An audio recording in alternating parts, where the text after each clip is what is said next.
How's it going, guys? It's Burgers here and welcome to another Heroes of History Epic Empire video. Today we're going to talk about the heroes and team compositions in the game so you can, build the best team, not actually needing all of the best heroes. And one of the biggest misconceptions in Heroes of History Epic Empire is that building a stronger team is all about unlocking stronger heroes. It sounds logical. Get the newest legendary, level up them, put your highest power heroes together, and your team should become stronger. But if you ever copy another player lineup and wonder why it didn't perform nearly as well, you will already discover that the team building is much more complicated than that. We will start by looking the biggest mistake most players are doing before they even chose their first hero. Then we will talk about why every good team needs a clear purpose, how hero roles create synergy, and why balance almost always beat stacking raw damage. We will also cover how to build around your strongest carry, why copying well teams often backfire, and finally how to tell if your team is actually improving instead of simply looking stronger on paper. One of my favorite things about strategy games is that two players can have almost the same heroes and still get completely different results just because they built their team differently. That's why I enjoy making those videos like this, and I always end up learning something from the discussions in the comments as well. So if you enjoy thinking about strategy instead of simply following a tier list, you will probably enjoy the rest of the content here. So don't forget to hit one like on the video if you enjoyed and subscribe for more Heroes of History Epic Empire content. The first mistake most players make happen before they even open the hero menu. They decide which hero they want to build. Experienced players usually ask a different question. What I'm trying to beat? That one question completely changed how you approach the team building. A team built for example, for the arena cannot be necessarily be best for the campaigns. A combining lineup might struggle in Atlantis, and the hero that carries one game mode might only play a supporting role somewhere else. And this is one of the biggest things I learned in this game by going over the different content. When I started, there was just campaigning in Treasure Hunt and Tesla Storm, but right now we're having way more modes here, and also Arena. Right now we have Elite Arena, Battle for Atlantis, Historic Battle. I mean, those are new things that come into the game. So they're going to need different teams there. Now for the campaigning, I'm going to just say a couple of things. Here is mostly troops you're going to fight, for example, this stage. So you're going to need someone like tank with taunt, so you can gather all of the troops at one place, and you're going to need a lot of area of effect damage dealers. On the other side, if you go in the arena, most likely you're going to need just more single targets or buffers and the buffers type of heroes, just because in the arena there is just not that many troops. It's like 5 heroes with 2 troops per hero, or maybe 3. So there is a different combats and different challenges, and having that many heroes with that many different, how to say it, different purpose, like we're having healers, we're having manipulators, we're having supports, we're having tanks, we have area of effect, we have single target. This is just so much different type of heroes. On top of that, you have even different colors. You have fire heroes, you have green heroes or leaf heroes, you have water heroes.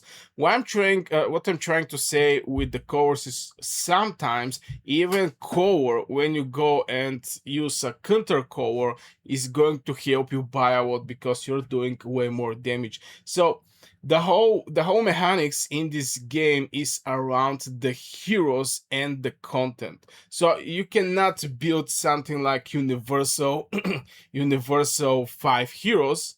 You can actually build them, but they're going to be very solid at one place, and not that solid at other plays. There is some exceptional heroes that are extremely good, like for example Medusa. For me, Medusa is doing good amount of damage, is having her control, doing some stun for 2.5 seconds. On top of that, is doing pretty nice damage over time, reducing the attack speed. It's a very solid hero that can be used at many places, but there are not that many heroes like this one. So yeah, by starting, don't think you're going to build 5 heroes and you're going to cover all the content in this game. Once you know what content you're building for, the next question becomes much easier. What is the team actually support to accomplish? This is where many beginners make another mistake. They try to create one team that can do everything. A little damage, a little healing, a little control, a little survivability. On paper, that sounds balanced. In practice, it usually means the team isn't particularly good at anything. I'm going to need AoE damage dealers, and I'm going to need one tank for the town and one solid healer. So right now I'm going to show you what is going to happen. Here comes Menace with the AoE damage, Maria Curie some extra AoE damage, Medusa with AoE damage, and Caesar finally is going to taunt everybody to run in one place. Since Menace have this slow, you see how slowly are the troops till they actually go to the Caesar. And right now we're jumping to the next stage. It's going to be again a lot of troops. Here comes some healing. Menace are very solid hero, one of the best epic heroes, and I'm not even actually trying to do some. My hands are here, so I believe my hero is just going to survive everything. Here comes the Medusa. She's going to do the stun, which is going to help my troops to survive. And this is going to be the final stage. Again, so many enemy troops are coming. Here comes Maria Curie. We may actually lose something here. No, we actually did very nice here. Here comes some extra AoE, some healing. Caesar is going to taunt everybody, and Medusa is just going to finish everything, or Maria Curie. So as you can see, we clearly did the stage with not that much problems at this point, because we was using AoE heroes, we was using solid single target healer, because AoE healers, sometimes the heal is not enough there. And this is just one example I can actually give you. I can go over all of the content, but I think you actually get the idea. Same for the other companions, because the next one is going to be against heroes. Maybe I can use Bondika, that is countering the green heroes like Herman and Nea. And yeah, just by using Bondika, I can do this stage. For the people who don't know which hero is Bondika, with the time, if you're new in this game, you're going to remember all the heroes' names. This is Bondika, single target 3.5 second stun, or I can actually use Muan, that is doing area of effect damage. Still is going to be very solid as a counter cover and doing AoE damage on the troops. Another common mistake is assuming the hero with the highest rarity automatically deserves a place in every team. It's an easy trap to fall into. You unlock a new legendary and your first instinct is to replace an epic hero. But rarity doesn't automatically improve your lineup. The real question is whether that hero performs a role your team actually needs. And I was having this experience when I started playing Heroes of History Epic Empire. For the first time, when the portal opened, there was like 10 times chance up for the Medusa, and I already have a Robin Hood, but Robin Hood was a single target, and I clearly understand that the single target cannot, be for AoE, doing AoE damage or something like this. So in this case, what happened is I get Medusa, I get lucky, and I make this hero level 70. The rest of my heroes was level 30 and 40. No joke, this hero was like close to 2 times bigger level from the rest of my heroes. Now why I'm doing that is just because from first look, I saw Medusa is first of all doing total 512% damage, is having radius of 3, which is a very solid radius of the enemy over 8 seconds, stun the targets for 2.5 seconds in all of the other targets in this radius, and reduce the attack speed of the targets by 10 for 8 seconds. So you clearly see that this is an absolutely beast spell right here. But here is the thing, that was a great till I start hitting heroes. Now, in the arena, Medusa is also very solid hero. It's definitely a S tier hero, but at the end of the day, she was not perfect for all of the stages. She was not perfect for all of the companions. She was not perfect for all of the treasure hunt. She was not perfect for which even those gear battles. She's not perfect also there. She's a very solid hero, but not perfect. So this is one of the mistakes I personally see myself doing playing Heroes of History Epic Empire. You're just focusing over one hero, making this hero like 2 times bigger level from rest of the heroes I have, and expecting this hero to carry my whole account. Even that this hero is very good one, there's going to be places that this hero is just not the right hero. And as you can see, all of my heroes slowly get leveled up till they match my my Medusa, and I didn't actually level up my Medusa for the past like 1 month, just because I level up everything around her, because she was that high level. So this is an experience, or my personal experience with this rarity, very rare hero that I get it, and I put everything I have in this hero. The next tip is to create synergy between abilities. This is where good teams become a great teams. Most players evaluate heroes one at a time. Experienced players evaluate what happened after the heroes are placed together. A hero might look average at their own, but pair it with another hero, they suddenly become one of the strongest combination on your account. And to be fair, one of the things that I did lately was exactly that.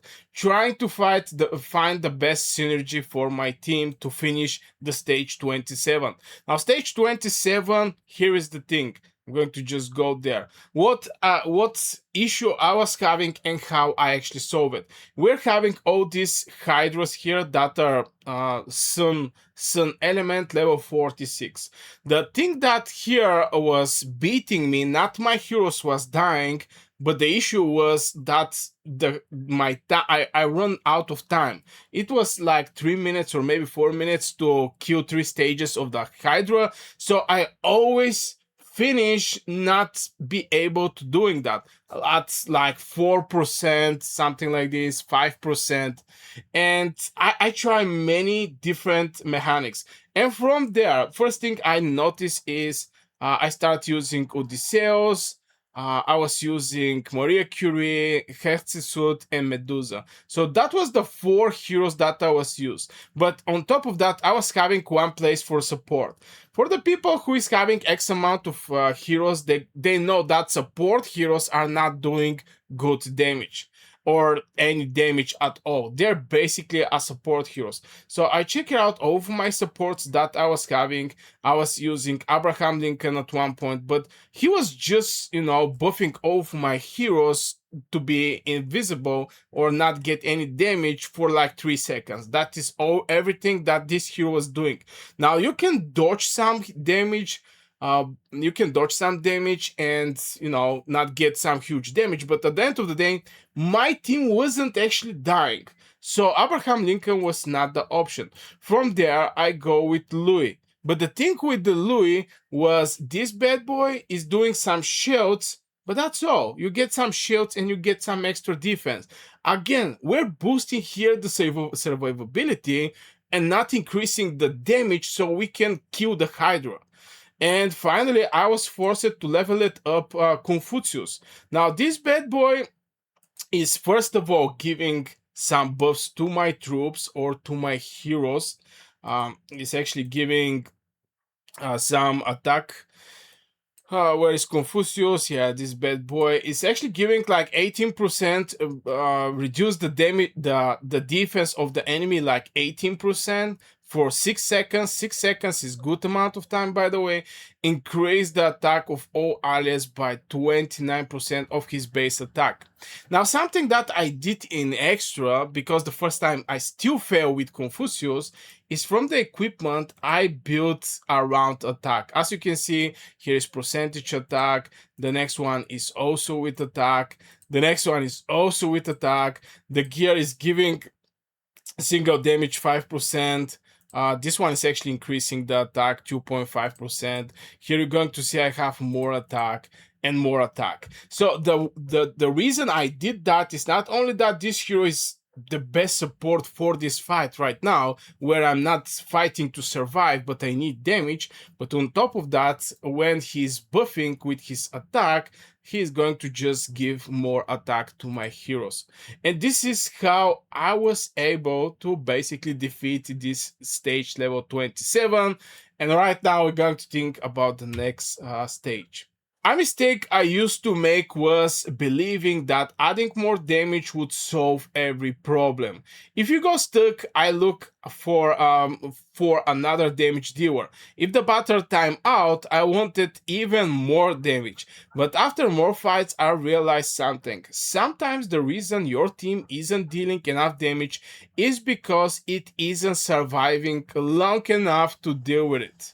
And I actually end up in one of those conversations when the person was, having the same problem like me, that he was not able to kill the Hydra in the specific amount. Now, right now, I'm actually talking about Silver of Ambush, but it's valid for all the content in Heroes of History Epic Empire. So the person was having this issue that he was not able to survive, and I was also not able to survive. And I start thinking maybe we're having the same issues. But then when I ask him, okay, how your fight going? I mean, your all of your heroes are alive at the end, and he say, no, one of my damage dealers die at the middle of the fight. And this is huge. This is huge red flag right there that one of your heroes are dying. Now, one of your damage dealers. Now, if you lose one of your damage dealers, this is not good just because you're losing the damage of this hero. And when you go and check out the damage that are done in the specific battle, you're going to see that there are like two, at best three heroes that are doing the main damage, and the rest are something like supports for these 2-3 heroes. So if one of your damage dealers die, that means like half of your damage stop right here, because you're going to see from the charts when you do some fightings at the end of the fight, you're going to see your heroes how much damage they're doing. And again, the majority of the cases are like 2 or 3 heroes. If one of them die, it's not possible for you. So he was having completely different problem from me, and this is he was not keeping his damage dealers alive. On my side, my damage dealers was alive, and I really just need more damage. So every situation should be looked at different, and there is not one universal solution for everybody. One of the fastest way to become frustrated is copying a team from YouTube, Discord, or the rankings without asking one important question. Can my account actually support this team? It's easy to look at top ranked players and think, if I use the same heroes, I'll get the same results. But that's usually only part of the picture. The team might have higher level abilities, better relics, better equipment. Now, so far for me, this didn't happen that much because, I'm making content on YouTube, so I'm trying to have my own style of understanding how the things are working here and giving some advices to you guys. So I didn't watch that much some guides. On top of that, there is not that many guides. I mean, I'm one of the 2 or 3 channels that are making content about this game. So I cannot say that I use other people help, but I can definitely say that I answer a lot of people questions that when they come to me. And one of the things that I strongly suggest people do is, even if I give them an advice, to check it out, to have the full context, because I can tell you, yo, use Julius Caesar, but they're going to see the ability, but they don't see rest of the things that are also important. Which level is my ability? Is like level 24. At level 40 is going to be different. Is going to be boosted the spell. They don't see the gear I'm using. This is the gear, some extra hit points, and he's receiving more healing. Just a very solid tank here, by the way, from the Tutankhamun, let's say it like this. Or somebody can actually use some initial charge or stuff like this. And on top of that, this is extra defense here. As you can see, it's having attack, but 2 defense things. I mean, you have to have the full picture when we're talking about the hero. And even what level is the hero. Because I can say you use Caesar as a tank, but Caesar which level, Caesar what level ability, Caesar how many time awaken it, because this also matter. For each awakening, this like 7.5%. Here the ability charge change, the initial and regular charge, very important. 4.1 seconds, this is huge. So there is a huge context behind one hero. And if I tell you I'm going to use Caesar or I'm using Caesar to beat this stage, you have to have the full context. How well built is this Caesar? And this is a single hero. Imagine the rest of the heroes. Sometimes, by having this initial ability charge reduce it. Sometimes is the moment you have this initial this reduction in the seconds of the ability, it starts matching maybe perfectly well with some other hero ability. There's just so many things. It's not like I'm going to tell you to use this hero and you're going to get the same results. There's just so many things behind that the player should actually think about when we're talking about something like a copying or getting some advice from internet. The last lesson brings everything together. Once you build your team, how do you know it's actually improving? For many players, the answer is simple. My power went up. But team power is only a number. It doesn't tell you if your team is surviving longer. It doesn't tell you if your damage is improving. And it certainly doesn't tell you whether you will clear the next campaigning stage or finally beat school. The best way to measure a team is by asking one question. What can this team do today that it couldn't do yesterday? And I for sure can say what my team did today that it was not possible yesterday, and that was clearing the stage 27. I really don't know when this video is going to come out. This event may be finished, but the points are the same. So stage 27 was the hard one, and what I did here was I boost the gear, and I level one hero one level the next level. I mean, I sent actually Odysseus from level 40 to level 50, and this actually helped me to beat this stage. The amount of power that my team get from these improvements was not something crazy or noticeable, but at the end of the day, it actually make me beat the stage in time. This is very, very important at the end of the day. If you're looking to see is your team are improving and not only see the number of the power of your team. If today's guide helped you think about team building differently, I would like to say a huge thank you to everyone who's already supporting the channel through the membership. Your support give me time to test different hero combinations, compare team compositions, and put together guides based on the real experience instead of just theory. Those member-only strategy discussions and feedback often end up improving those guides for everyone. If you would like to support the channel and help me continue making in-depth strategy guides like this, you can check out the membership below the video.